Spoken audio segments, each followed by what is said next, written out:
doorbell at Jimmy's house. Now, when you come to my house, my doorbell sounds like this.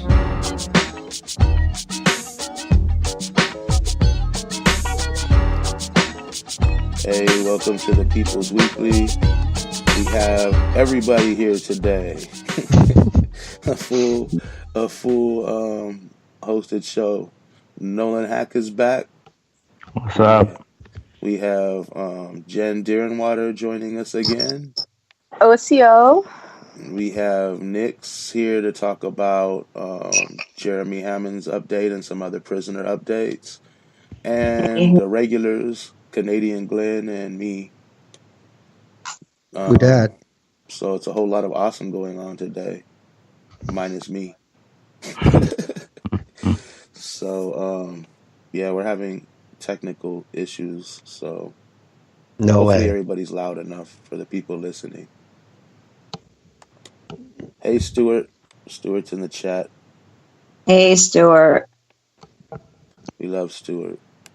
So yeah, real quick, Glenn, we're going to get into Jeremy Hammond because I know Nancy has stuff to do. So why don't you talk about what's going to happen on The View Up Here, and I'll go into People's Radio, and then we'll go right into Jeremy. Alrighty, that's easy. What's next up on The View Up Here? I have no idea. I'll let you know. Didn't think I'd be that fast, did you? This is like the Wizard of Oz when they pulled the curtain away. That's how I feel right now, Glenn. Well, I mean, the biggest thing that's ongoing in Canada is on January 7th, the RCMP fulfilled their original primary mission, that is colonialism, and did an armed assault on the Wet'suwet'en territory in northern British Columbia to enforce a civil injunction for a pipeline company to get onto unceded territory. So that's the biggest thing ongoing up here. Besides the infestation from your southern border. Well, we're going to build a snow wall. So yeah, People's Radio, it's been slow. I've been dealing with a whole bunch of stuff. So yeah, we have Music to Riot to Rage Against the Enemy with all Rage Against the Machine and Public Enemy songs coming soon. I don't know when. I just got to do it. I just haven't had the time. But I'll get on it hopefully this week. I say that every week, but this will be the week maybe. And then, Judith Poe's in the chat. Hello, Judy. And hey, Stuart says our volumes are good, so that's good news. Good. I got my non-objective opinion interview coming up. I just haven't scheduled yet with the person. Hopefully that's coming up in a week or two. It's about homelessness and things people are doing out here in LA to help solve that situation, or at least help the people. And that's about it right now. We have the Friday shows as regular. And let's get on to Jeremy Hammond and some of the other prisoner updates. Okay, great. Yeah, there was a lot of news this week, some good news. I'll go through the other updates first, and then we can get to Jeremy, which was, important news because he had been transferred out of Milan, Michigan, but I'll go through the other stuff first. We had a piece of great news. Timothy French from Null Crew had been back in for violation of probation. He has been released. He's out. And you can follow Timothy at Leet, LEET_sauce. He's a great account to follow because he's putting out a lot of discovery from his case, which is always really valuable to look at. And he wanted to send love and thanks to not just Free Anons, but to everyone who supported him through the mail. And at Female Sec organized a beautiful postcard drive at Computer Chaos Conference So a lot of Free Anons support, people we do support for got postcards from CCC. Timothy got those. Jeremy got them. A number of people got them. So we really want to thank her for that work. That was a lot of work, and she put that together. And we were happy that Tim got those before he was released, and Jeremy received them as well. We also wanted to mention briefly that there's a great thread this week by Ash Agony, and his Twitter account is how it sounds. It's at Ash, ASH, Agony, AGONY. He did a remarkable thread this week on surveillance of Black Lives Matter, which he's been, doing protests with New York, shut it down for years now. And he did a really interesting thread on surveillance of Black Lives Matter protests. He was able to obtain emails from NYPD, internal emails, which showed surveillance of Black Lives Matter protests that were going on throughout the years. You can check his Twitter account for all the details, but the basic highlights were that they were very interested in the anarchist flags. The emails revealed that they had planted informants in the protests, which, was to be expected, and I'm sure they knew, but it was interesting to see confirmation of that. The informants, of course, would leave right before the arrest. One kind of funny detail was, for some reason, the masked protesters, they refer to as ninjas, the ninjas, because of the masks. So the New York, the NYPD Deputy Commissioner of Intelligence, John Miller, was being informed of all the protest activity. So we saw in that thread lots and lots of evidence of suppression of protests, and I would encourage anyone who's interested in surveillance issues to give Ash Agony a follow for details about that. There is also a noise demo coming up at MCC, which is Metropolitan Correctional in New York. That's to support their hunger strike, which, by the way, has been made much, much worse by the federal shutdown. That noise protest will take place Sunday, January 20th at 7 p.m.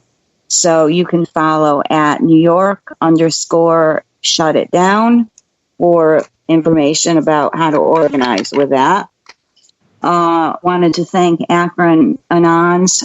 They've been doing some beautiful artwork along with Acorn Electron, who is always doing beautiful work for us. They put out a beautiful video, which we have pinned to the top of Free Anons, and things are pretty critical with James Robinson, who's still at Cleveland Correctional up in Ohio. We have a lot of problems getting support to him. We can't use JPay. He's a federal prisoner in a state facility.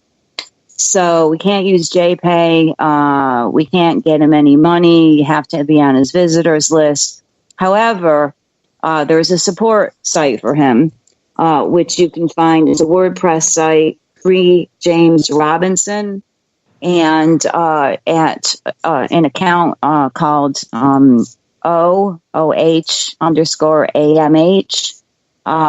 does incredible work for Akron Anons, and she has on the site a submission form where people can just write a little note to James and submit it, and that will be, copied off and delivered directly to him through the mail. You guys still with me? Yes. Yes. Okay, good. Just I'm almost getting through here, almost ready. Wanted to mention that Eric King is on a hunger strike at Leavenworth. There is a phone zap going on for him. So you can follow at ABCFOC for that. IWOC and NYC Anarchist Black Cross wanted to put out the word that Black Liberation Army political prisoner Jojo Bowen needs a lot of support right now. Jojo spent 4 decades in solitary. 4 decades. He was released from solitary, but then he was subsequently transferred. Those details are at nycabc.com. They include a phone number list of DOC Secretary John Wetzel to put pressure on the facility to, do various things in support of JoJo. You can go to their website, which is once again nycabc.com. And they have a whole list of things that you can do in support of JoJo, who, his name is the old man. I mean, 4 decades in solitary. He deserves all the support that we can give him. I think, I mentioned Timothy again. He really wants to send his love and thanks for all the support. And then there's Jeremy. Jeremy was up at Milan. Jeremy Hammond was up at Milan. He got a shot for an alleged assault on a guard, which was complete bullshit. But they used that as an excuse to transfer him to Memphis. So his first, he had spent his entire transfer through Oklahoma Transfer Center in solitary in SHU. When he arrived at Memphis, they were immediately put in lockdown. This had nothing to do with Jeremy. This was a lockdown situation at the prison. But Grace, who does Jeremy's support, told me today that Jeremy is out of lockdown. They're out of lockdown, which is incredible news because that was a pretty, shitty way to spend your first week at a new facility, as bad as it was anyway. So he is officially out of lockdown, and he thanks everyone for the mail. He also got the postcards from CCC. So he was very, very happy about that. And for any of these guys, any support, letters, books, you can follow us at Free Anons for book lists for people. And for people who are specifically interested in supporting Jeremy, the best account to follow is the one that he has Grace running, and that's at Free Jeremy Net. And she's, incredible. She keeps everything up to date and gets Jeremy's, messages directly and then posts them right on Twitter. So that's the good news with Jeremy, is that he's out of lockdown and adjusting to, his new facility. I got an email from him the other day. He sounded like he was doing pretty well, all things considered. So that's the prisoner wrap up for this week. Hey, Nance. Nix? Yes. I got a question. Do you think there was any, shall we say, administrative incentive for Milan to get Jeremy the hell out of there? That's a really good question. Yeah, I do. When I had seen him, I think I had mentioned this before last time on the show. I asked him how many, overtly political prisoners were, at Milan. And he told me there were only a couple. I think that Milan, basically, he was in the so-called drug program there, which was going to take quite a bit of time off of his sentence. His release date is now back to his original release date because they took that time away when he was kicked out of the program. It's, as I mentioned before, it's basically a low-grade brainwashing kind of program. I don't think that he's, he's susceptible to that. I think that there were a lot of reasons why they wanted him out of there.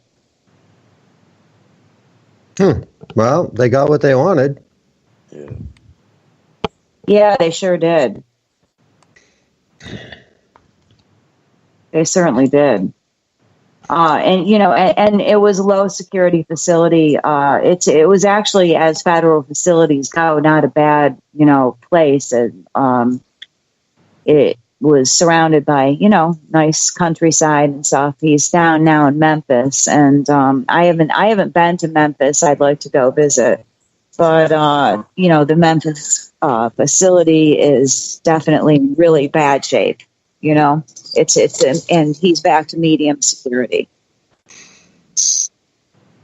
And one bullshit charge about assaulting a guard is enough to get you moved up a level in security.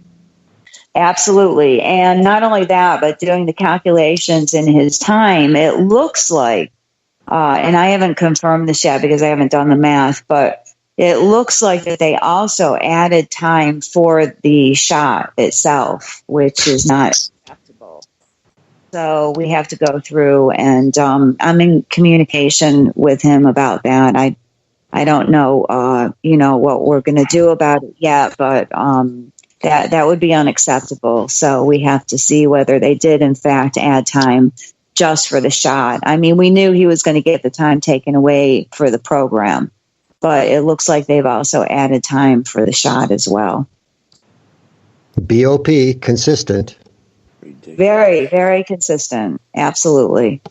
And that's why, I think it's really interesting to follow Tim French right now, because since he's newly released, he's got lots of, fresh BOP information. And also he's got a lot of really interesting discovery from his own case that he's been putting out. And it shows a lot of, internal communications within the Bureau about informants, et cetera, and how they operate. And that's always useful information for us to have. For those people just coming in, that's at Leet Sauce on Twitter. Yes. LEET _sauce. Okay. That's an epic account name. Yeah, right. Old school. Yeah. Well, he deserves to have it. In the chat. Yeah, and I think that noise demo is definitely something that anyone who's in New York, if they're able to join, that's definitely a great thing to support if you can get out there. 7 p.m. Sunday. Definitely for people in New York. Yeah. There's a lot of prisoner news this week, so I try to keep up on it and keep a list. That's good. Thank you. That's really important that we keep updating on giving updates on what's going on so people know what's happening with everybody. So yeah. Disappear. Yeah, absolutely. And there's a lot of old timers, like JoJo, Bowen, who, people, Black Liberation Army is not something that the present generation might know about. So going to study those old cases and learning about some of these folks who have been dealing with BOP and, living in solitary for 4 decades is absolutely unconscionable. I think it's great to know about some of these folks that might not appear, on the radar for us all the time. But these accounts that I previously mentioned, like New York Anarchist Black Cross, they're really great at keeping track of some of these people. So that's really useful. Well, that's good. Thank you so much for bringing us updates. Yeah, no problem. No problem. Anytime at all. Do you have any questions about anybody else? I think I covered pretty much everyone. Well, there's a lot more. Yeah, I mean, but we went over all the people that I was wondering about recently. Phoenix Yeah, 420, Jeremy I Hammond. tried to get the highlights. Yeah. Uh, Go ahead, and ma'am. again, visit some of the websites like New York ABC and IWOC, Free Jeremy Net. You'll get direct Ash Agony. Is always putting out great stuff. You'll get firsthand information from them. Cool. I guess they can't hear me. Let me try to put my headphone closer to my mouth. I hope that helps. Um, so yeah, real quick, we should probably go on a real quick tangent because Nolan was right. We needed to look the things happening. This Jason Van Dyke, the Chicago cop who killed Laquan McDonald. They just let a bunch of cops off. Nolan, what's do you have any updates like right now? What's happening with that? Last I heard, they're still figuring out his sentence, and apparently there is a current recess. And Van Dyke did not testify during his trial. They don't know how long the recess will last. Excuse me. And there hasn't been a cop convicted of murder in Chicago, I believe, in half a century. So if he is convicted of murder, it would be historic. One, just in general, because whenever a cop kills a person of color, especially an indigenous or black person, it's a shock because it rarely happens. And then two, it is Chicago. And cops there are just absolutely unleashed on the black community. And there's, of course, that black on black crime myth, which is created by the government. But one of the key reasons why we have so much trouble in our communities, especially Chicago, is because of violent and racist cops like Van Dyke. So I'm not too hopeful, but I'm praying that this guy gets life. Yeah, don't hold your breath. Do you didn't they acquit a bunch of other cops who were involved in the cover up? I believe so. Yeah, I mean, this, like so many of other murders, death by cops, it's so obvious. I mean, they've done very extensive, a very extensive autopsy. It's known by anybody who knows the case. Laquan McDonald was shot. Was it 15 or 16 times? So obviously there was intent to kill. And this should be an open and shut case. All the cops involved should be going to prison for a long time. But because we live in the United States, it probably won't happen. As far as the last cop in trouble here was Van Dyke, the guy who fired the killing shots. I mean, the 4 white cops that got acquitted, I mean, let's talk reality. They have a system when they either plant evidence or do something else to falsify charges. They've simply used the same methods in this case, and they're not being pushed on it. So it's business as usual. That's the way I see it. Pretty much. That's exactly right. Business as usual. It's not.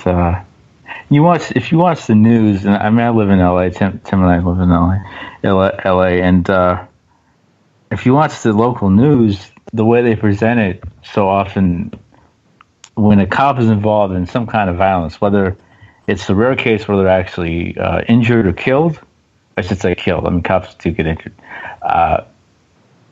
They're made to look like the hero, and you can even hear the anchor person showing so much sadness in their voice. and their inflections, and oh my goodness, the cop is in trouble. This is so tragic, or they died. And then if a person of color or even a white person is killed by the cops, there's that debate. Well, we don't know. Evidence is still coming in, trying to give the cops every benefit of the doubt. So a lot of it is due to indoctrination. Yeah.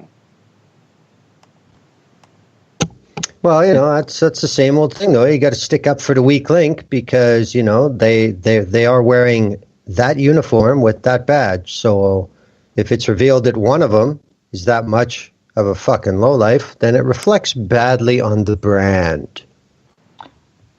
Yeah, they are a brand. I mean, oh yeah, you can't watch television without seeing some cop show. Even comedies. I mean, I saw a news article where Andy Samberg, who is a very funny guy of SNL, he said at the Golden Globes or some recent awards show that the FBI went after the Black Panthers, which is a very bold thing for anybody to say, especially a white person. That being said, he still plays a cop on a television show, and even on that show, the cops are made to look like heroes. These are freaking slave patrols and quote unquote Indian patrols, for goodness sake.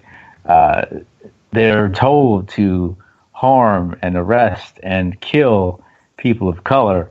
They have arrest quotas. Cops have been fired for not killing people of color. And yet, it even came out that the government actually pumps money into Hollywood to make sure shows like Brooklyn Nine-Nine or the 24,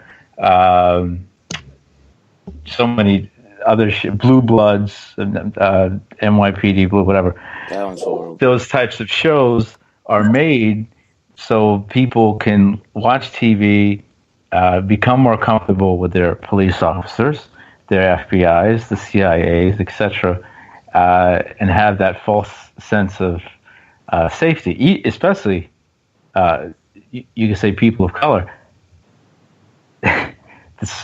It's scary how often you'll see even someone like Ice-T is a cop on network TV. I don't know if he's still on. I think it's SVU. I don't know if he's still the one of the lead actors. He was for a while, and you see a lot of people of color be law enforcement officers on television and movies, and it's very disturbing because these are the people who end our lives either by death or imprisonment. Yeah, that's disgusting. Well, I think that's an indication of the new way that the security state has adapted. Brooklyn Nine-Nine was only brought on to network because it's a vehicle. That's it. I mean, it was doing just fine on FXX, but, look at the way they change the angle, and they disarm people against the police by the characters they have on that show because it's a comedy. So let's bring that onto network.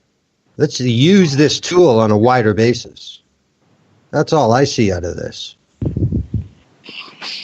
It's so funny. Well, not haha funny, but absurdly funny about Ice-T playing a cop. Because I remember as a kid when he put out that song, Cop Killer, it was like maybe 90, 91, something like that, I think. Yep. And everyone went apeshit over that. I remember it was, I think it was Bush Sr.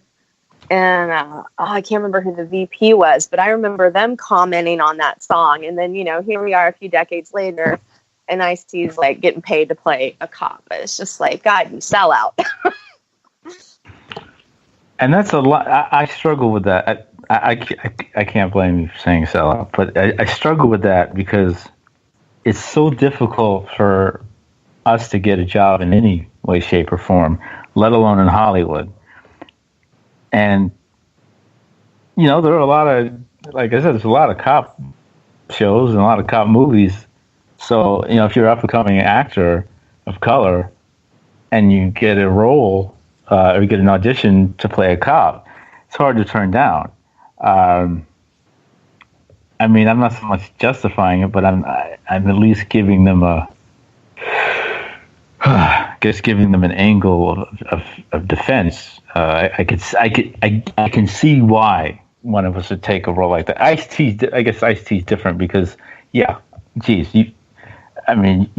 are the original gangster. What the hell are you doing? He already had money. That's like Dr. Dre, starring in a hidden buddy cop movie. Like, what was that song you got the police? What are you doing? Cop killer, Ice-T. Yeah, that it's a lot more.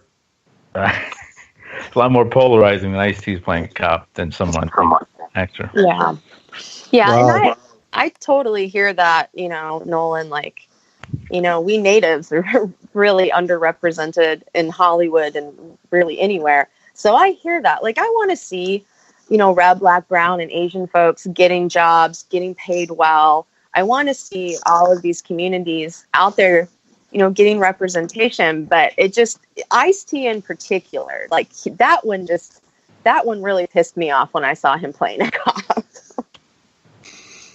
Well, what I have to say, a white settler in a different country, I remember when Body Count came out, and it was a huge deal. And, like I said, being removed from everyday United States indoctrination, there were a lot of people like me up here who were listening to Body Count to see what the deal was, and we all figured, damn straight, these guys are talking about reality. Just like NWA did at the time and everybody else, it wasn't polarized into such an immediate racial issue in Canada as it was in the US. But I understand that Ice-T, brother needs to get paid. I get that. But you also have to understand, before he got that job, he most likely had to sign on a piece of paper that he wasn't going to be on a red carpet somewhere and say, yo, fuck the police. That he had changed forever just by taking that job.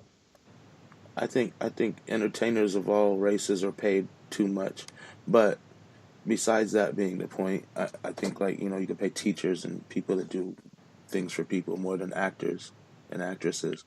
But Ice-T was already rich. Like, he didn't need to take anything. Yeah. That's the point. Like, that's true. It's ironic the source that I'm bringing up for this, but Tim, you make a great point about teachers and professors and educators. There was an episode of the last Cosby Show. There were two different Cosby shows. The original on NBC that we loved, past tense. And there was a newer one with Bill Cosby, with Felicia Rashad, but it was on CBS. I think it was just called Cosby. And it was still pretty good.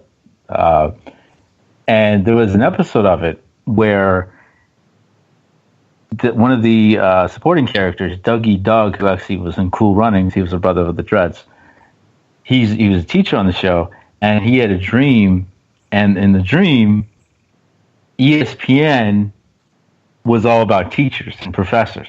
And when a professor went to a new school or was negotiating with a new school, it was all over the news and all over, something like ESPN. This teacher's coming into, Woodbury Prep, signing a possible 9-year, $200 million contract. And then there was a draft of teachers, just like there'd be like an NBA, NFL draft. And I thought that was pretty creative and inventive. And it spoke to something that I wish was more of a truth. I wish teachers and professors and educators and scholars were paid much more, because they should be. Tom Cruise should not be making, 20, 40, 100, 300 times more than, your son's middle school teacher. That's just not right. Mission Impossible is fun, but it's not going to enrich our children's lives in the same way, or have a powerful effect on raising our young people and creating hopefully a new and better society as children get older and into adulthood. But yeah, it is what it is. This is white society. This is the United States. This is what we're dealing with. Glenn, are you okay? What? There's been a lot of tangents. I'm just making sure you're all right. Yeah. Yeah, well, who started this one? So, yeah, just keep going. It was me. I was just asking if you were okay. But yeah, definitely a lot of people pay scales should swap out with other kind of, like, the things people value in society are ridiculous.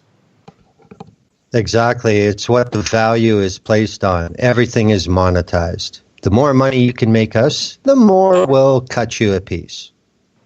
Yeah. Think about it like this. R. Kelly still has concerts. People still pay to see R. Kelly. And yet in Los Angeles, teachers who are vastly underpaid, barely able to feed their families, they're on strike and not able to work because they're fighting for a livable wage. But R. Kelly, he gets to still perform, even though he has a freaking sex dungeon in his house. For children. Because he generates revenue. That's the go. only reason. Yeah. Okay, we're Sad. not getting into the R. Kelly thing right now. No. Well, we kind of are, because we're going to talk about that Gillette ad that everyone went crazy about. You want to get into that right now? Sure. Me. Okay. In a marketing attempt to get more left-wing customer dollars, Gillette released an advertisement about toxic masculinity. Many companies have run similar ad campaigns all for selfish capitalist reasons, and normally it would not be newsworthy, but the response from the alt-right incel trolls has proved that there is a serious problem with toxic masculinity and rape culture among males in the U.S. What can be done to change this? How can we protect women from this when so many men, even men in high positions, are guilty of abuse, and protect other abusers, and a large percentage are even proud to call themselves sexual predators? Like presidents and congressmen and senators, actors and actresses. I mean, it's crazy. And these people are really upset about this little stupid ad. I mean, it was just like nothing in the ad, unless you're like a sexual predator, should have upset you. I think since this issue affects Jen the most out of the rest of the co-hosts on the show, I think if she's okay with it, you can start us off, Jen, with this topic. Sure. So I actually was just now sitting down to watch the Gillette ad. I hadn't seen it yet, and so I haven't made it completely through the ad yet. But yeah, oh my God, toxic masculinity. I could talk about that for days on end and the problems with it. It's always stupefying to me, especially as a survivor of sexual assault and domestic violence, to see people, women, men, other gender identities, people coming out against survivors and coming out like basically in support of this rape culture and this masculinity and everything. And I don't get it, because unless you're an abuser, why would you support this kind of stuff? Like, it just doesn't make any sense. Yeah. I'm gonna finish watching this ad now, so you all can talk amongst yourselves. I'm gonna finish this, and then I'll give a little better response to the advertisement. You brought it in too early, no? I think, for one, the reason men support this rape culture, support sexism, is because it benefits us. And the other reason being just like with racism on white people. We don't want to admit what we're doing. We don't want to admit what we've done. And there's a lot of guilt there. That's why there's been this ridiculous backlash. And I've seen the ad. It's a great ad. It's when you are aware of how compromised everything is, especially in the media within this society, you're expecting to see some of that compromising nature in an ad like that. You didn't see that. You didn't see that with this ad. It was honest, it was bold, and it cut right through the bullshit. Men need to stop, period. End of discussion. We can stop sexism tomorrow if we wanted to, but we don't, because we get paid, 22 cents more on the dollar than women, because we dominate just about every field there is. There's never been a woman president in the history of the United States. There's been 44 of them. The current president is a rapist and a possible child rapist. We're more interested in either pretending that's not a thing or defending him. Just like we defended Bill Clinton's allegations of sexual harassment and sexual assault, just like most people in this country fawn over Thomas Jefferson, who was a child rapist and a slave owner. Louis C.K., R. Kelly, Weinstein, you name it. We don't want to admit there's a problem, because the problem benefits us. Well, let me jump in and get my angle, and then back to Jen. I'm sure she's seen it now. Yep, I just finished it. I don't really see what the issue is at all. It's a damn good ad. It's more than your usual picture, buy this, be happy, picture. There's a little more to it. And of course, I'm not surprised that Americans don't realize this, but this is coming from Gillette. This has been a global corporation for a century, and they're from France. So you know what? If you don't like what they're saying, fuck you. They don't really care. And what Nolan said, I think there's I think there's guilt, but I think the bigger issue is fear. Because out of all the rape culture, the assaults, everything else, the reason it continues to be prevalent in our societies is because the implicit message is there. Don't get caught. Everything's fine. And I think it's the fear that's a bigger thing than the guilt, which I wish it wasn't, but I think it is. It's fair. They just don't want to pay the fucking price. Yes. So I just finished the ad, and, obviously, fuck capitalism, but it's a really good ad. That was really great. And it's what I want to see men and boys doing. We have this idea at least in American society, that a good man is one that doesn't hit or rape. But the thing is that doesn't make you good, because you're not supposed to be doing that shit in the first place. And for me, what makes a good man is one who stands up and holds other men accountable.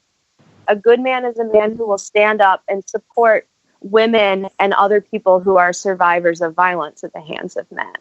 And if you can't do that, if you're not willing to do that, then as far as I'm concerned, you're still an abuser. You're keeping abuse in place. You're keeping rape culture in place. You're going to continue to allow this toxic masculinity. You're going to continue to allow men to be in this position of harming women and folks who are non-binary and such. And it's just infuriating. Like, why are we so resistant to making these changes? Why are we still raising little boys to think it's okay to hit girls or tease them and such when they like them? Like, I remember when I was little being told, oh, well, that boy hit you because he likes you. Like, that's some really fucked up shit to be telling children. It's just, it's ridiculous. And, I've started speaking publicly about this, but I was raped in last February, by someone I went on a date with. We had to go through a criminal and civil trial. And he, unfortunately, was not charged with sexual assault. He was charged and convicted of a misdemeanor domestic violence simple assault.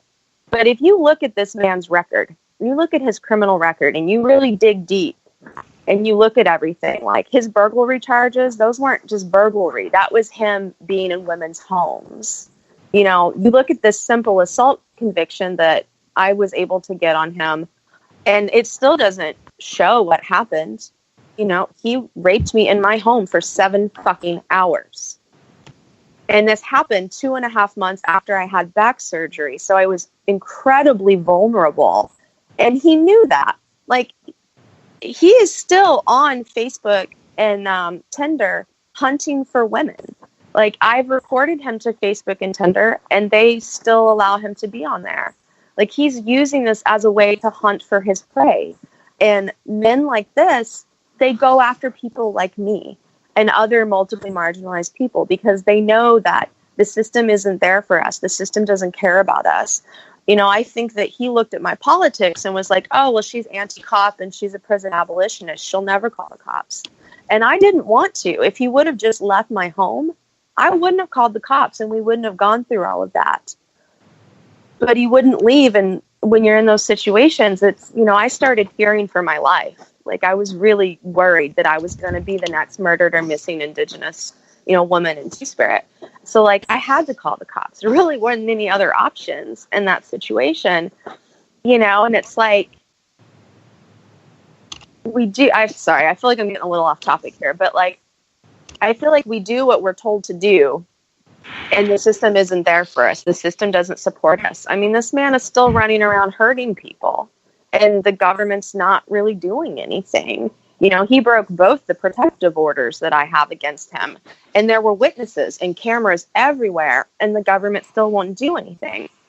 So, there's just so many layers to toxic masculinity and the shit that it's doing, the impact that it's having on people.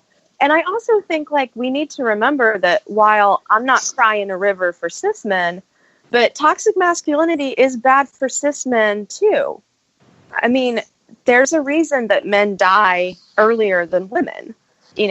There's this idea that, like, you've got to be tough. You don't get medical care. You don't go get mental health care. You do stupid things like drinking too much and such. Like, this, it's bad for everybody. And I just don't understand why people won't let it go. And, even within radical organizing spaces, the toxic masculinity is just off the charts. I mean, there's a community organizer that's well known and respected in the DC area that actually said to me and a group of other women and non-binary people that as long as sexism benefited men, they weren't going to do anything to stop it. And he was including himself in that. So it's like, here we're even in these radical spaces where we're supposedly all about, like, taking down these power structures and such, but then we still have toxic masculinity in our midst. Like, what is it going to take for people to take this seriously and to start making these changes? Yeah, I see that in LA too, and I hear a lot about it. People, like, some of these activists are just like predators stalking for women at these protest events and different things. They're probably there for the wrong reasons and need to leave, but that doesn't always happen, I guess. It's not good. It's amazing to me, like, being in these organizing spaces and finding out about all the sexual assault and the things that are happening in those spaces. And there's just like this code of silence. Like, well, if we talk about it, then we're opening ourselves up to, more surveillance or harm by the state. And, I've heard a lot of that in like the Water is Life movement that, if we talk about this problem, then the government can come for us. It'll hurt our movement. And my response to that is always like, yeah, we have to think about what the government and these corporations and such are going to do. But our movements aren't worth shit if we're not honoring the values that we profess to have.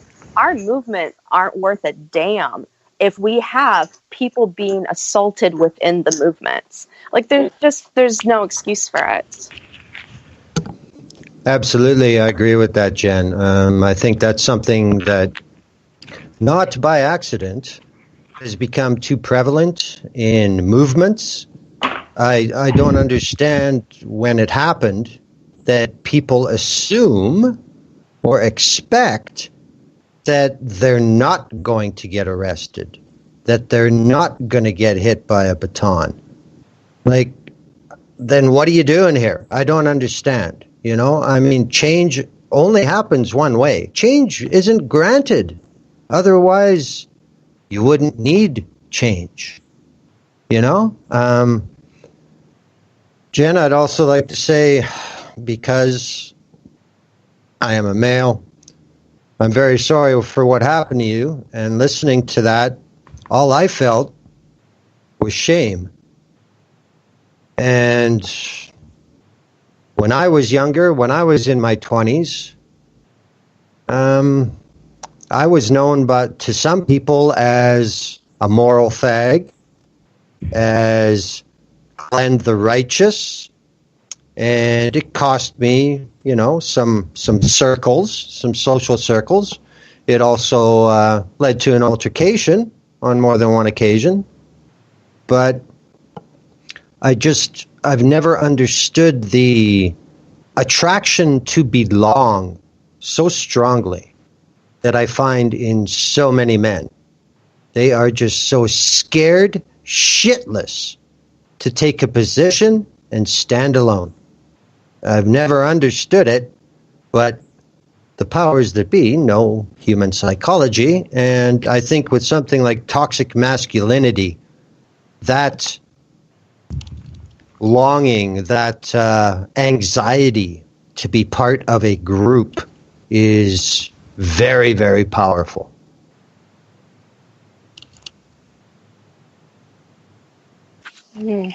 I don't get it, but then, I've never really been big on groups, basically, unofficially, fuck people, you all suck.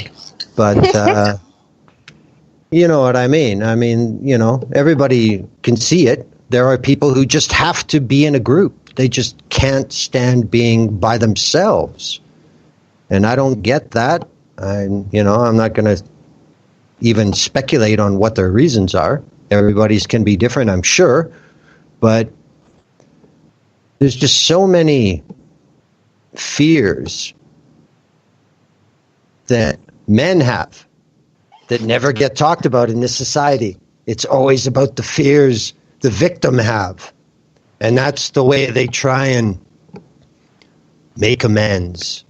Oh, we feel your pain. No, you don't. But it sounds good, Yeah. I think that if there was just a little bit more introspection, like Gillette called for, we might make some headway. But, of course, change is bad. It's funny that you said some of that stuff, because I remember, and thankfully this seems to be kind of becoming a more mainstream notion, but the mass shootings that we have here in the United States are done overwhelmingly by cis men, and not just cis men, but white cis men. And back in college, I think Columbine happened when I was in college. And I remember speaking up in class and to other people and saying, it's not women and girls and non-binary folks picking up guns and doing this. It's cis men. when are we going to address that issue? And I remember people are like, oh, you're just being hateful. You just hate men. And it was like, no, look at the statistics. Like, the statistics are there to back it up. Like, what is it about our views on masculinity in the United States that is leading to all of this violence? Like, I don't think that every man is violent, but a good majority of violent crime is committed by cis men. And if we don't address those things, it's like our society just isn't going to advance. And I don't understand the reluctance. Like, unless you are an abuser, there's no reason for anybody to, be behind, like, keeping toxic masculinity in place. Well, think about how many world wars were started by women. How many nuclear weapons were dropped by women? Exactly. How many slave ships were captained by women? How many tales of Western expansion, aka native genocide, were started by women? And I always am perplexed by what white men do, because, Jen, you hit it on the head. It's mostly cis white males. But then wait a minute.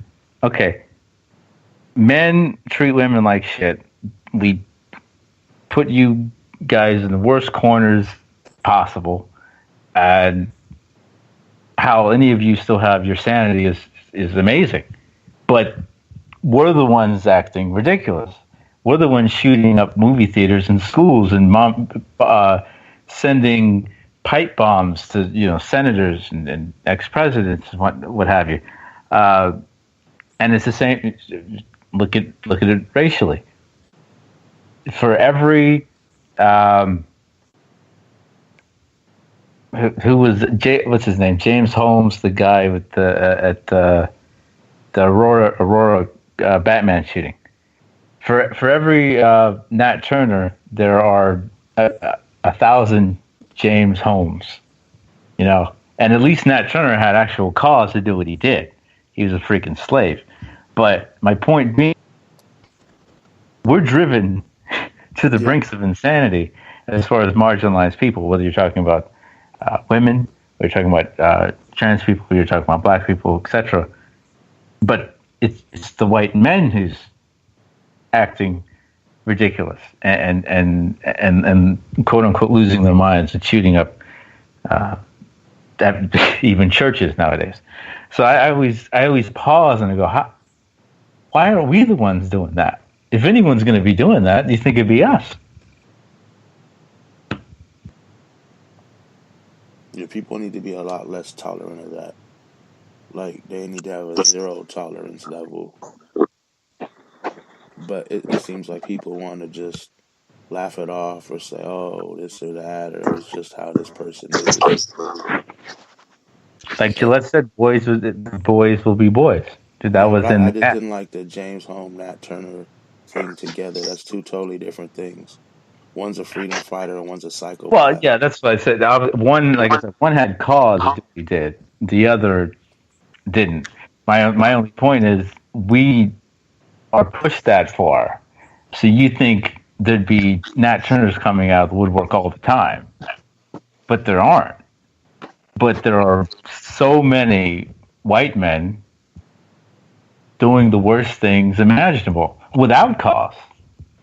Yeah. That's what really, really twists my brain into a big knot.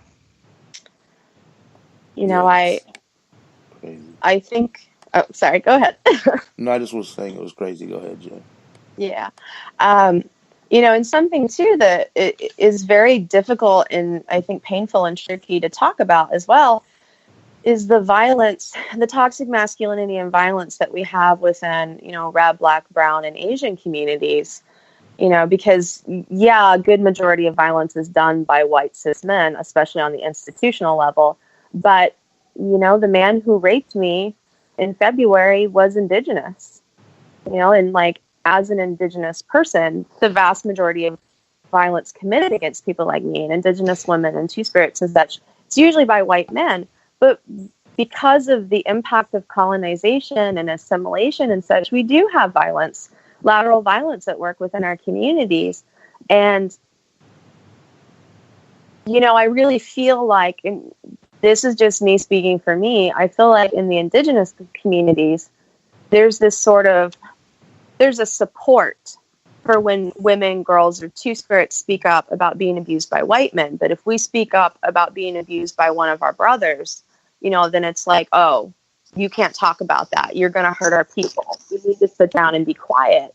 And that's not okay. Like, we have to address those issues. We have to address why we now have this kind of violence within our community. Like, where did it come from and how the hell do we get rid of it? And, you know, also as a queer person, like, there are issues of toxic masculinity within a lot of queer spaces. You know, it's just some of my own personal dating experiences with women and people who are queer and, you know, more masculine in their appearance and such. And I've definitely dealt with like some pretty bad misogyny from them. It's like all this internalized fucked up ideals of what it means to be masculine.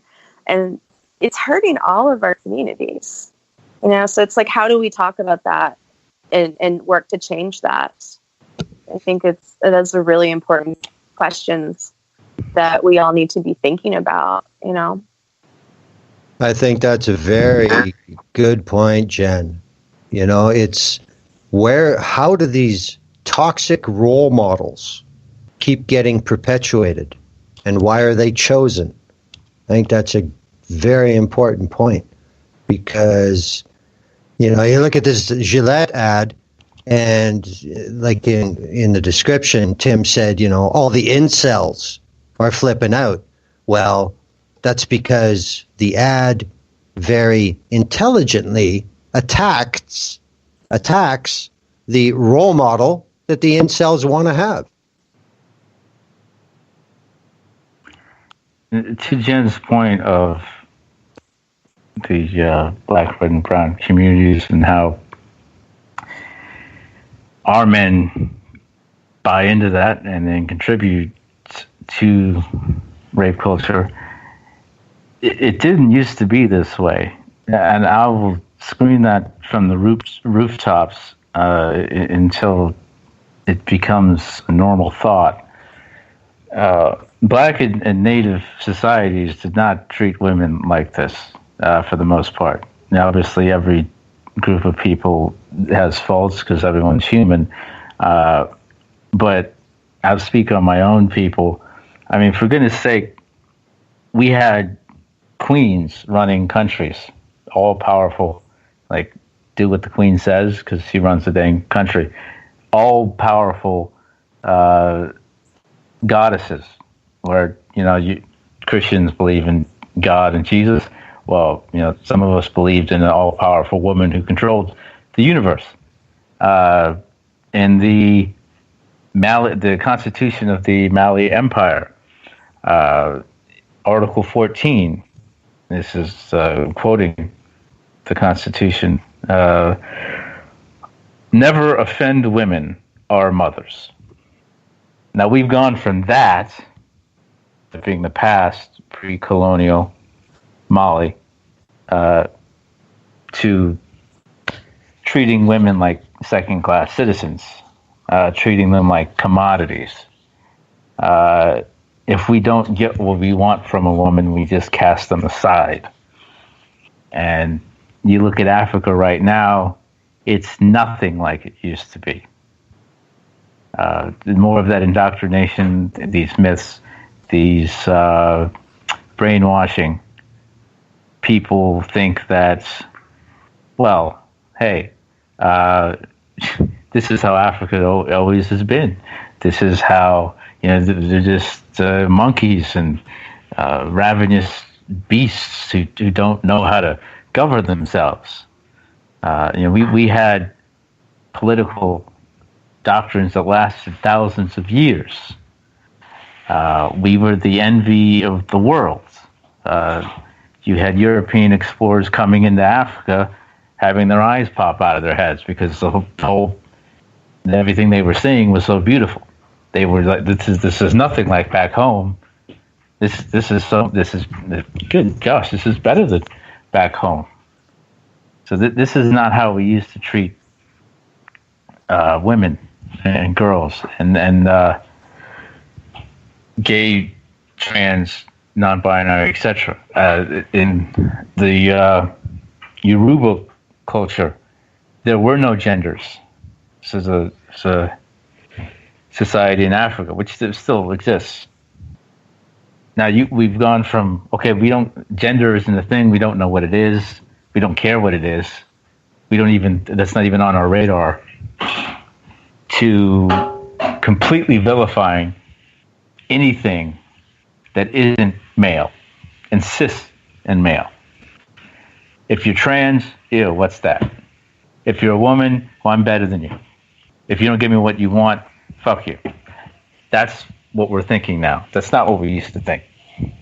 And Black folks need to recognize that. We need to dig back into our past. Black history did not start with slavery.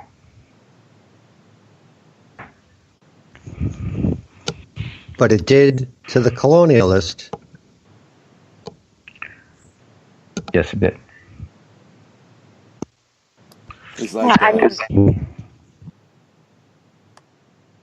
I mean, my people, we were matrilineal and matriarchal before, the white man invaded our lands, and the way it worked was that no one was worth more than anyone else. Everyone had a valuable role to play within the nation and within, our clans, our communities.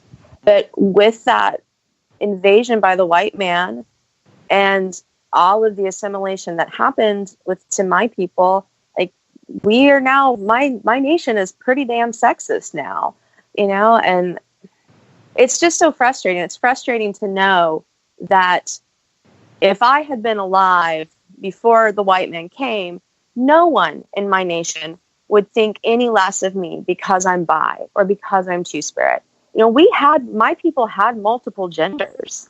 Pronouns don't even exist in the sloggy language.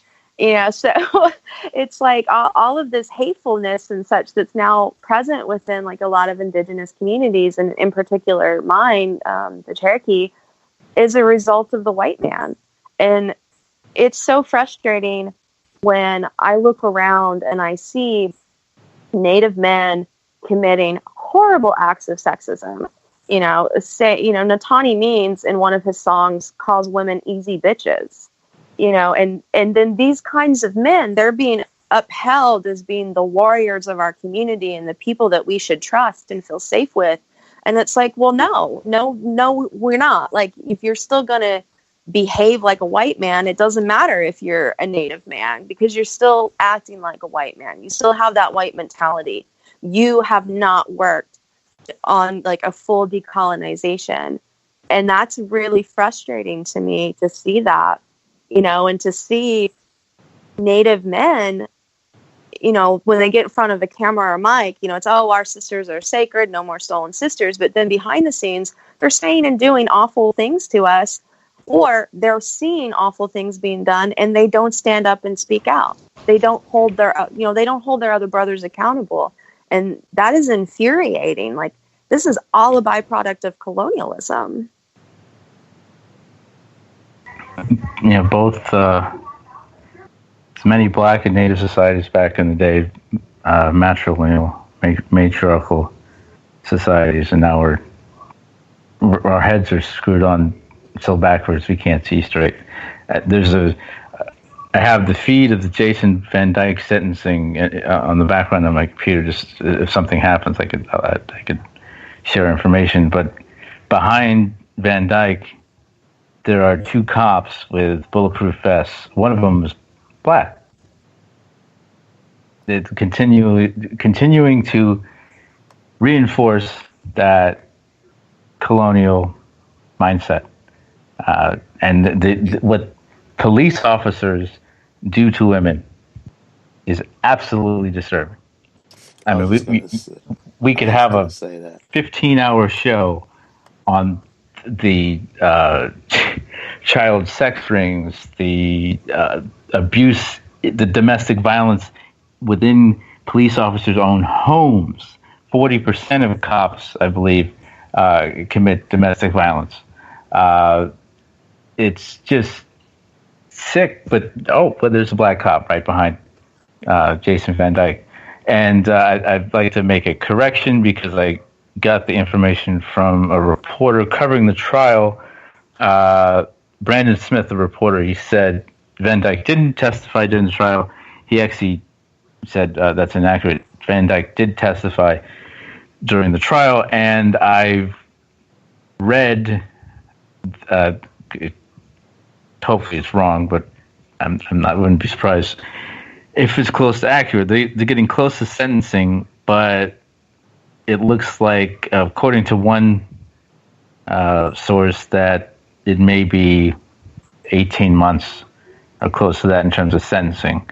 And Jason's wife, reinforcing colonial mindset and colonist mindset, saying glowing things about her husband, saying the Chicago police force has lost a great cop, and all this nonsense. So hopefully we get a miracle in a few minutes. Man, you had that other dude, Meslinger, that killed Oscar Grant on multiple cameras, assassinating this dude for no reason, unarmed dude, laying down, face down, you know what I mean? And he did less than a year, man. And he quit the force and ran like a criminal. You know what I mean? How most cops just be like, oh, they'll take care of it, give him my paid vacation. This dude took off. Like in fear, for like any other murderer would do that's not a cop. And he still only got what did he get, 2 years, and he only did a year or something like that. And that was a surprise that he got that long. I remember when multiple cameras. Yeah. Do you really think he's gonna? I mean, I'd be really surprised if this jackass here gets anything huge. Yeah. You know what I mean? It would be great. Give him 10 life sentences, but it's not gonna happen. Well, like Jen was saying about just being silent about something we see. I mean, my community, look, R. Kelly, musically, is about as talented as you can get. It's not the point. The point is, it's on tape, him sexually assaulting a child. He married Aaliyah when she was 15. And we're just pretending that those things didn't happen. The tape was doctored, or she wanted it. All this disgusting, defensive, his abhorrent behavior. R. Kelly should get 900 life sentences, but because we don't want to let go of this male privilege that we have, we don't want to let go of the benefits we get, or the I guess a better life by comparison to women, because I don't want to say black people have privilege, but men in general do have privilege, and we just keep going with it, and it's a shame. That's what either power or privilege does a lot of times, especially within this specific society. If you have privilege, you have power, you don't want to give it up, and you will defend any nonsensical argument to keep that privilege, to keep that power. I mean, you have a senator in Congress, black dude, being one of Thomas Jefferson's biggest fans, child rapist, slave owner, forced the child to have 6 children. No, but Cory Booker loves Thomas Jefferson. He quoted Jefferson at the Democratic National Convention in 2016 when he was endorsing a white woman who turned Libya into a damn slave state, calls black men emotionally illiterate super predators. But because, look, we don't want, whatever form of comfort we have, whether you're talking about white folks and white men in general, or just even black men or men of color, whatever comfort we have, we don't want to give it up. We don't want to give it up. because for us it's too uncomfortable to go the other way, accept what we're doing, and make a forthright apology, move on from that, and actually, okay, wait a minute, let's stop this. Let's treat the other party with respect. We don't have to do this. Let's not shame a woman for getting pregnant in the workplace. Let's not consume pornography, but then shame the sex workers within pornography for doing the pornography. I mean, just the mental gymnastics men go through and jump through to defend our own bullshit is astounding.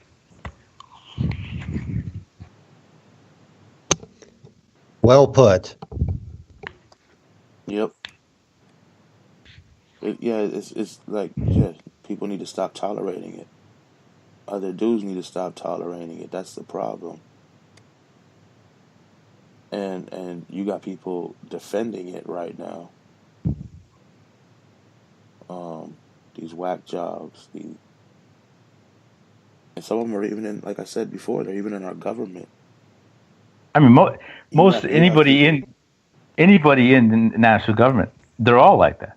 In one way, shape, or form, they're all like that. Well, some of them will say they're against this or that, but they won't do it. They'll pretend, yeah. But I'm saying these cats are proud of it. So look at Roy Moore. Yeah. Right. He was a child rapist. Brett Kavanaugh. Yeah, Trump's most likely a child rapist, and he's definitely a serial sexual abuser. But that's great. He's a great guy, and everybody loves him. I'm talking about that little group, the group that's complaining about this ad. That group. It's not even a little group. I mean, this has caused international backlash. Well, no, I'm saying there's the average people won't do anything about it, but they're not defending this. Like, oh, I want to remain a rapist. I want to be able to do this. Like these certain small little group that are complaining about this ad and going crazy, throwing their razors in the toilet and taking pictures for social media, saying they're going to boycott the company and all this and that. It's those people are like beyond toxic. They're toxicer. Well, and that's how asinine a privileged brain will go to defend their privilege. A guy will throw his razor in the toilet and flush it because they're that upset that they're being called out for their sexism. I mean, that doesn't make any sense. But then that's bigotry. That's sexism. This is what we see. This is what we do. This is the day-to-day life of white society and Western society. I mean, this Alexandria Ocasio-Cortez, like anybody in Congress, just call them out for what all the horrible things they're doing, because they're all doing horrible things, and they're blast them. But no, the right is just going to come out with this sexist BS. Or she can't dance in college. That's awful. She can't dance. Isn't that a lot of people dance in college? Are you kidding? No, that's what sexism is. We're going to come out with the most ridiculous argument to blast somebody because you can't handle a woman in power. You can't handle a woman who speaks her mind, for right or wrong. Yeah, they attack her with the most ridiculous. They took a picture of some other woman's feet and said she was releasing nude photos. It was a foot. Like, yeah.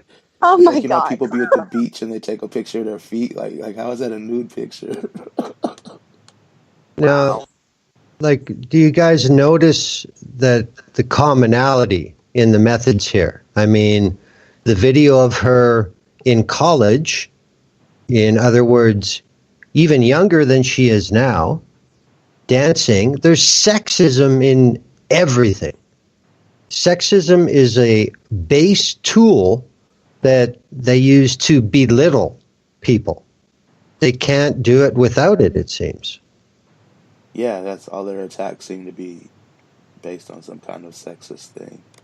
But while they're doing that and getting the reaction they are from their demographic, the thing I think about is how many of those same idiots, men, who will be ha-haing about it, once the lights are down and the curtains are closed, they're going to fap to the same goddamn video anyway. Instead of talking shit about it online. That's a part of this. Here's a tip. If you don't like her, there's a million things, like how she says abolish ICE does not mean abolish ICE. It means reform ICE. It's how she backpedals on so much stuff and all this and that. You don't need to go into all this. Like, there's a million reasons you can. Yeah, you know. I mean, well, she funded ICE her first day in office. She went back on her biggest problem the second she got. I'm just saying, you don't need to go to these stupid attacks that are based on sexist. Yeah, that was my point. I mean, with Hillary Clinton, she ran for president twice. You can call her out for more things than anything. You can call her out for more things than you can even imagine. But no, she's too loud because she's again a woman who speaks her mind, for right or wrong. She was married to Bill Clinton, so let's just completely blame her for everything he's ever done, for right or wrong. Let's just forget all the things she's actually done and just speak sexist bullshit while we're defending a rapist in Donald Trump to try to get him elected. This is what bigotry is. We will say and concoct these ridiculous stories. Back in the day, a woman, women go through, they have periods every month. If something like that happens and, a doctor say, they're having hysteria. They're just cuckoo for Cocoa Puffs right now. You just got to wait that out and, hopefully she comes around. We blocked that. Well, there's a thing called female hysteria that doctors actually pumps, into the populace, that trying to make it a real thing. So, if a woman's going through pain, or if a woman's speaking her mind or doing anything, it's female hysteria. Yeah, that's too bad. She's got the hysteria, and we wouldn't let them be doctors. NASA until I think the 80s wouldn't let them be astronauts. Women apply. When America's trying to go to the moon, women wanted to be astronauts too. They wanted to go to the moon. NASA's sending rejection letters. No, we're not accepting female astronauts at this time. Like, what? For what reason? They're going to have some hysteria. For example, they're going to be hysteric in space. I mean, are you kidding? Like I was saying before, was Adolf Hitler a woman? Was Mussolini a woman?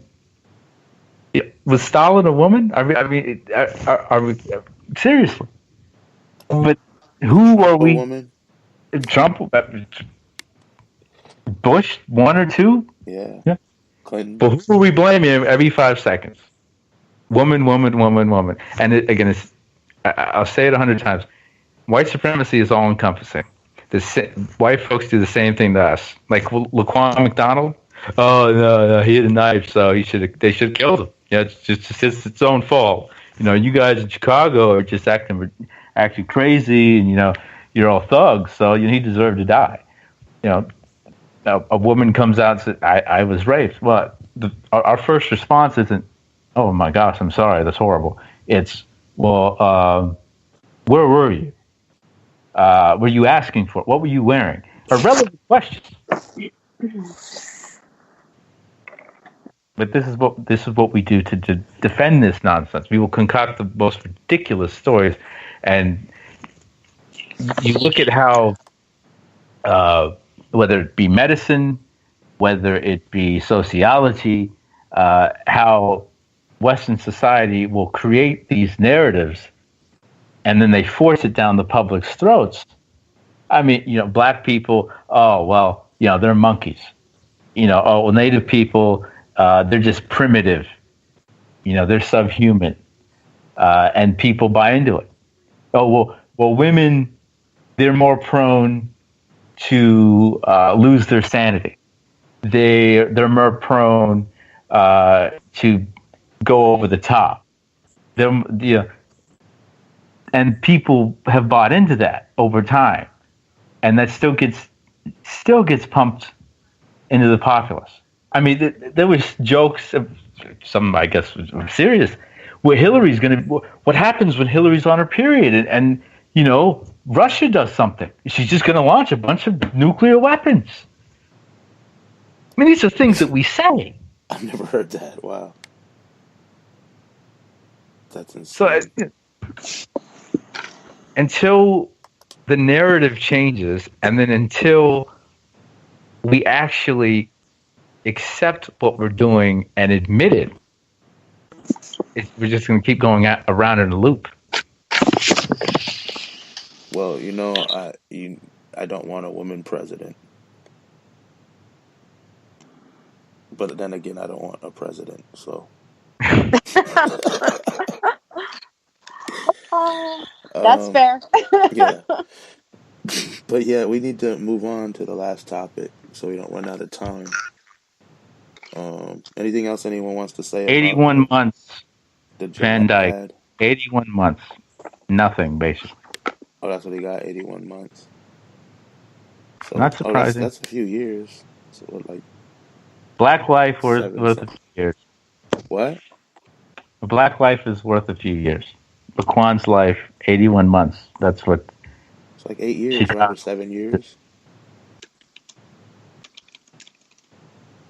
That's not even surprised. I mean, you're talking about What was that, 7 years. I'm surprised he got that much. That's what I was gonna just say. I thought he was gonna do a couple years. Is better than a year or two.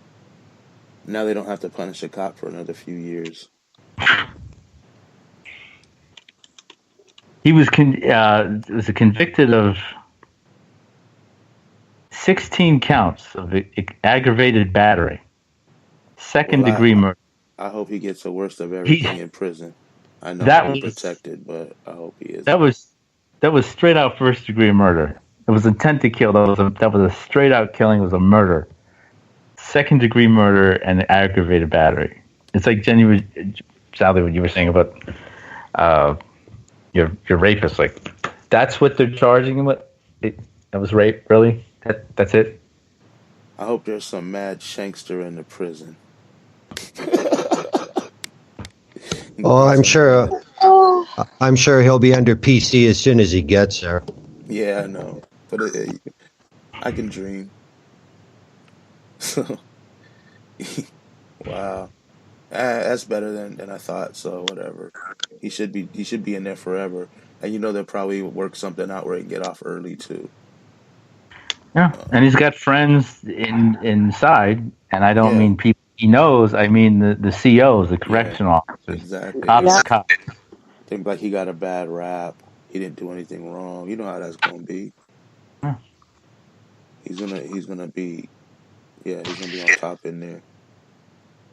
So yeah, you guys ready to move on? Anything else you want to say about the Gillette ad or any of that? I will say I was going to say, but just I couldn't fit it in. Kevin Cooper, illegally held on death row in San Quentin, black man in his early 60s. 48 hours. This airs on CBS. It's going to air a 2-hour television program about Kevin Cooper and his case.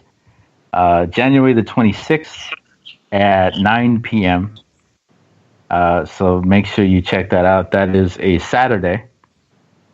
And Kevin's spent the last 3 decades. Saturday, right? That would be not Saturday after next. So yeah, in 8 days. So check that out. CBS. His lawyers and others will be interviewed. Kevin will be interviewed as well. And they have finally, they are allowing his DNA to be tested, which if they do it correctly, he will be let go and finally let out of prison for these murders that he did not commit because of evidence. Cigarettes. Yeah. So I just want to put that out there. Well, yeah, hopefully that will be some good news for him. So yeah, the last topic is, as we all know, the Trump shutdown is affecting a lot of government workers, but what's talked about much less, if at all, in the media is how the shutdown is affecting indigenous people living on reservations. So that's why Jen's here today to talk about that. If she wants to kick it off, because yeah, I've heard a little bit about it, and it's pretty bad. But like on the media, you just hear Yeah. the federal workers, the TSA. You don't hear anything about that. Yeah. Oh, it's such a mess, and it's not just a mess for natives on reservations. It's impacting urban natives as well. I think the most important thing to start with before I get into how the shutdown has been impacting us is to remind the listeners that as Native people, we're not a race of people per se. We are sovereign nations, and that's something different. Like, we have a government to government relationship with the United States government. You know, the U.S. government has made treaties and set up trust and things, and these were all things that our ancestors negotiated for. You know, the U.S. government didn't have the money to continue its outright war to kill us all off, so they would negotiate. And our ancestors gave up land, they gave their lives so that we could have these treaty and trust responsibilities that the U.S. government never honors, even when it's functioning, let alone right now during the shutdown. And some of the ways that they're hurting us is healthcare. So Indian Health Services, it's a federally funded and operated program that gives, or is supposed to give, healthcare to members of state and federally recognized tribal nations. So now, IHS, along with every program for Native people, is grossly underfunded. And so just to give you an idea of how bad this is, and it's getting worse with Trump, of course, the 2018 presidential budget that he released back in December, I believe it was, it would, when you break down the amount that was allocated for IHS per Native, it meant that IHS would only have $1,634.24 to give per Native for the entire year. But 99% of IHS budgets goes to reservation healthcare. And those of us who are urban-based, we only get 1% of IHS's budget. So that actually breaks down to 23 cents per urban native for the year. Oh, you can't buy an aspirin with 23 cents. And this is particularly important because 70% of Native people are urban-based. You know, and this is impacting us. You know, we don't have enough urban health clinics to begin with. There just aren't enough of them. And then, you know, one of the health clinics that I use, it's called Native American Lifelines. It's the only, basically, IHS care facility. It's in Baltimore and Boston. And other than those two places, there's really nothing else available. And even Lifelines, it's not a full health clinic. You know, they do some community support, some cultural services, case management, some mental health counseling, substance abuse counseling. Their Baltimore office has a dentist. And then they do what's called purchase of care. So like for me, for example, I have a prescription that I need that my health insurance will not cover. So Lifelines pays for it and they get reimbursed through IHS.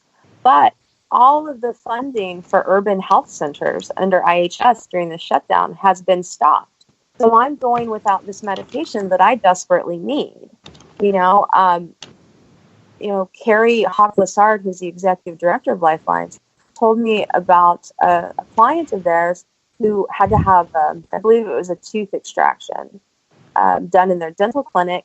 And the antibiotic that the dentist prescribed was I think it was $83 or something, and Lifelines couldn't pay for it. So you've got this Native patient going out, just had, basically oral surgery, and they can't get an antibiotic to hopefully keep from getting an infection.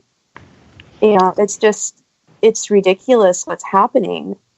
And then out on our reservations, I spoke with Joy Braun, who's a member of the Cheyenne River Sioux, and they're in South Dakota, and their IHS workers were not being paid. Thankfully, they've figured out a way to get them paid, but Joy told me that some of their nurses were walking to work.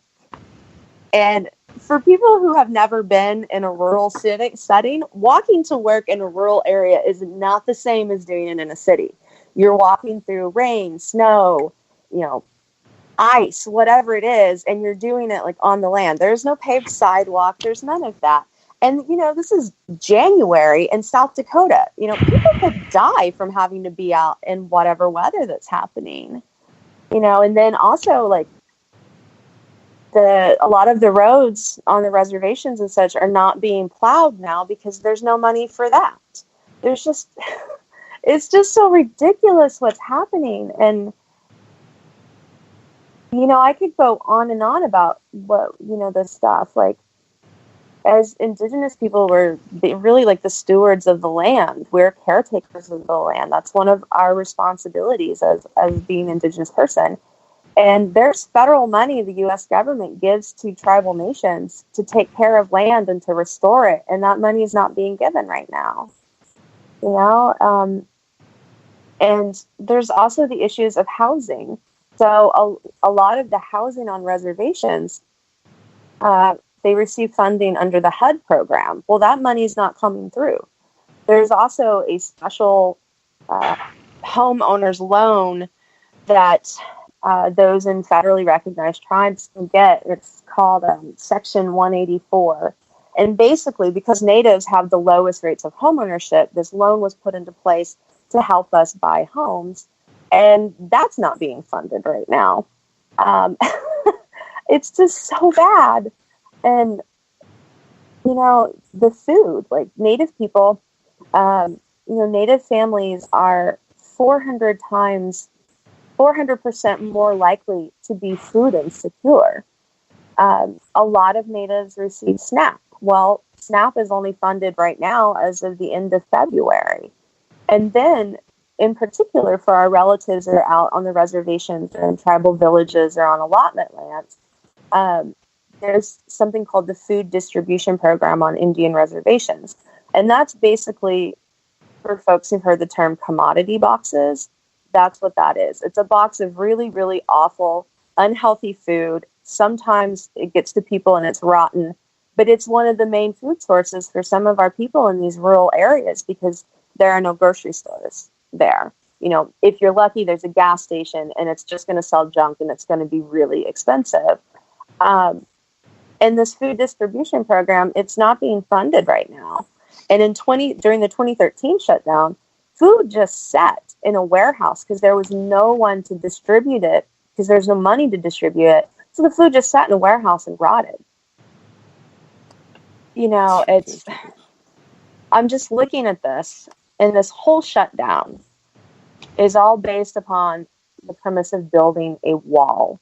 And that wall, every time we talk about, immigrants in the United States, at least right now, we're talking about Indigenous people. Most of the migrants are Indigenous people from Central and South America who are escaping violence and starvation and poverty that was created by white colonization. And then you have Indigenous people trying to move across the land, and you're telling them they can't cross some stupid man-made border. These borders that have been drawn, like these are not Indigenous borders. And, Indigenous people are dying trying to get to the U.S. And we don't even know the accurate numbers of those deaths either, because the U.S. government doesn't count them properly. The best numbers that I could find that felt as reliable as possible said that there were 6,915 migrant deaths on the U.S. side of the border from 98 to 2016. And the United States government, none of its agencies count migrant deaths on the Mexico side. Yeah, I was gonna say that number's probably low. But Yeah, Trump was president, and he's president since '98. No. Yeah, that's the thing. It's all his fault. Well, here, Yeah. you guys, This whole listen. border thing is completely his fault and his idea. No. Yeah. There's no reason to fear. Trump just tweeted, "I'll be making a major announcement concerning the humanitarian crisis on our southern border and the shutdown tomorrow afternoon at 3 p.m. live from the White House."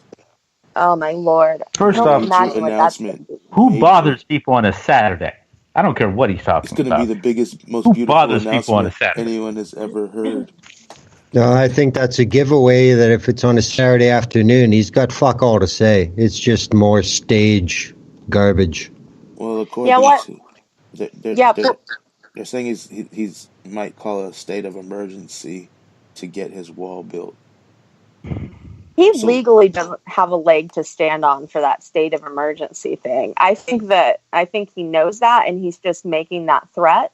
Mm-hmm. And I know Pelosi had sent him a letter basically saying, like, we don't think you should do the State of the Union address at the end of January if the government is still shut down. So maybe that's why he's doing this absurd announcement tomorrow.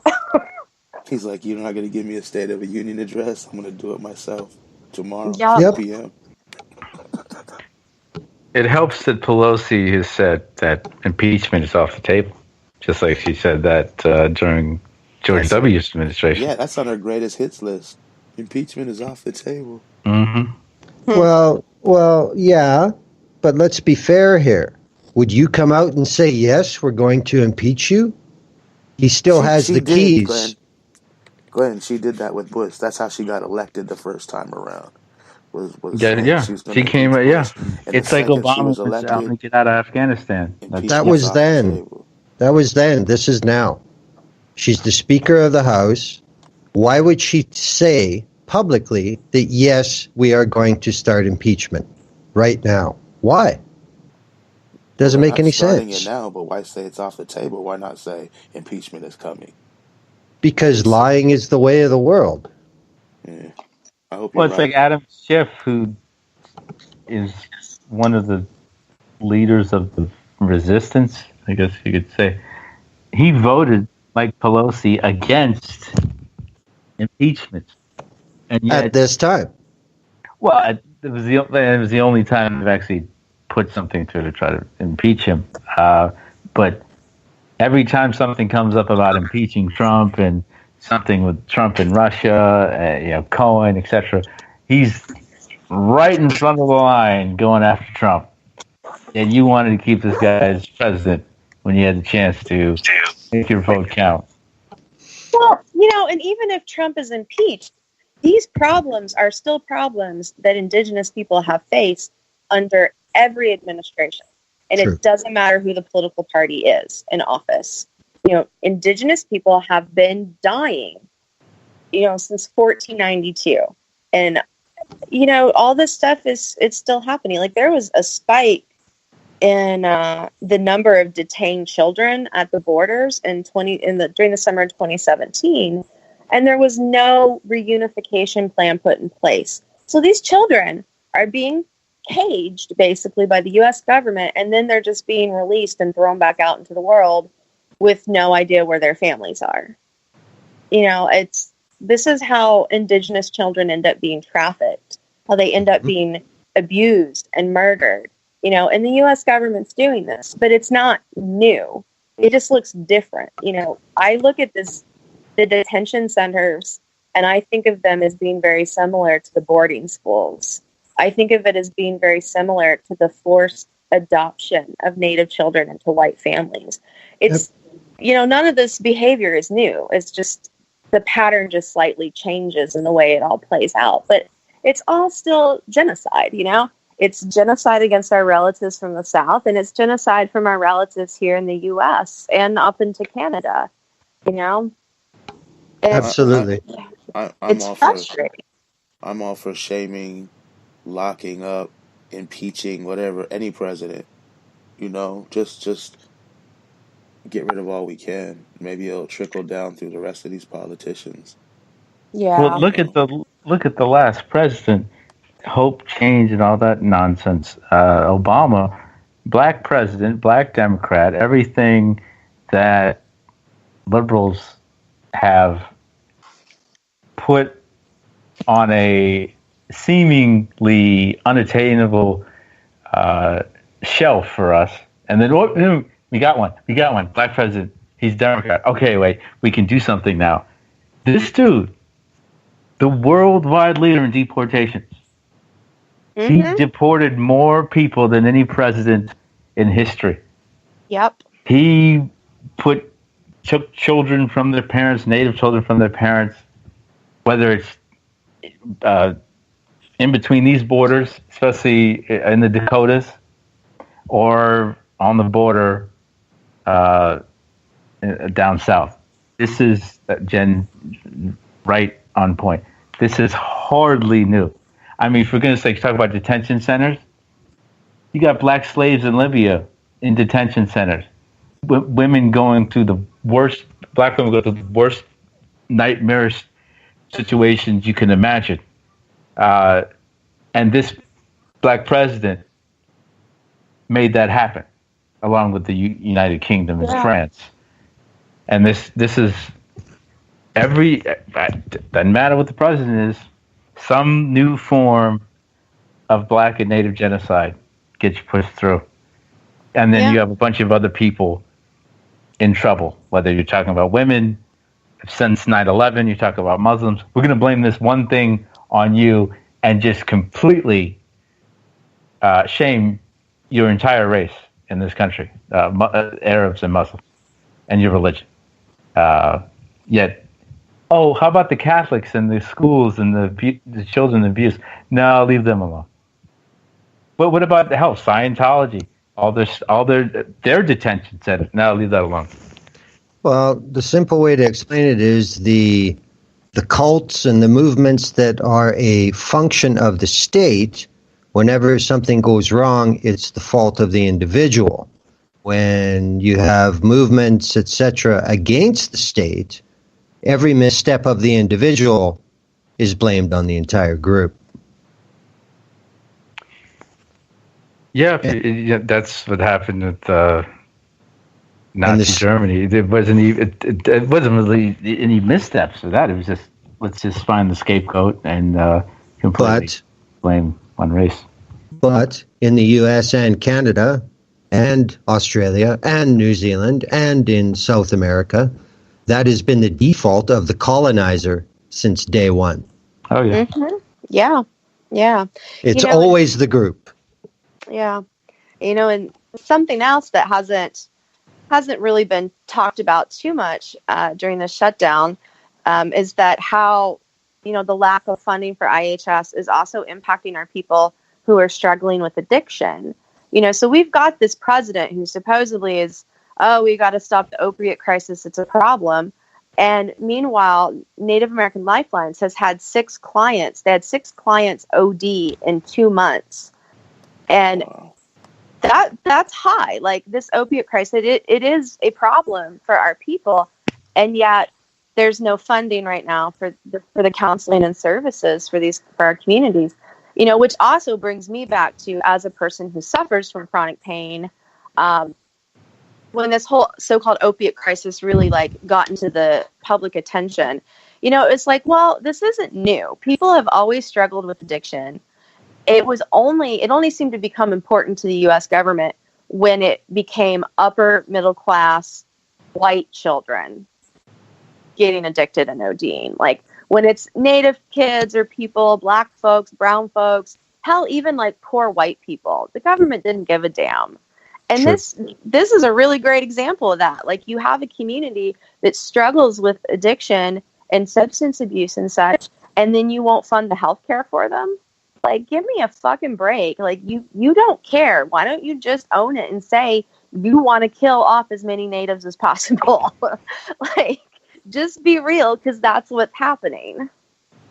And that's a valid question, saying, is it only on indigenous? Because look at the meth epidemic. Mm-hmm.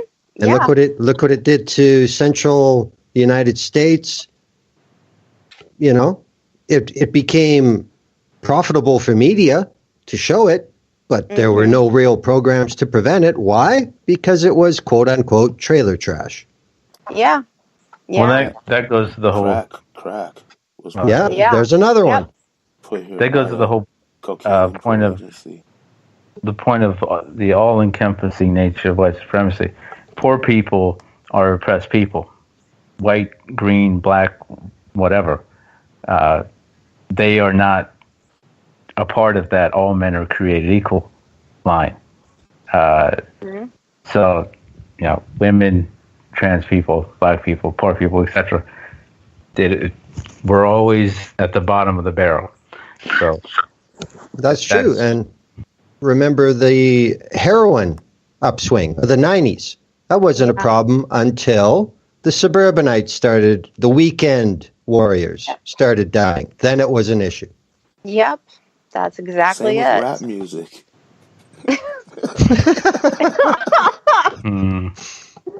Wasn't an issue until the white kids got it. Man. But yeah, we have about 2 minutes. Any last anyone need to say anything before we go? I want to add that Native people, we're resilient. We have survived within the colonized U.S. Like this area, the so-called Americas, we've been surviving for genocide for over 500 years. Like, we're gonna make it through this shutdown. We will, but we're such an already vulnerable population living on our lands are occupied. We have to live under this occupied system, this government that does not honor its treaty and trust responsibilities. And that has our people dying every single day. And this shutdown has just only made it worse. Yeah. Nobody should have to deal with stuff like that. Absolutely. Thank you guys for being on the show. And thank you, listeners. And I guess we'll be back next week. Okay. Free Libya. Free Libya.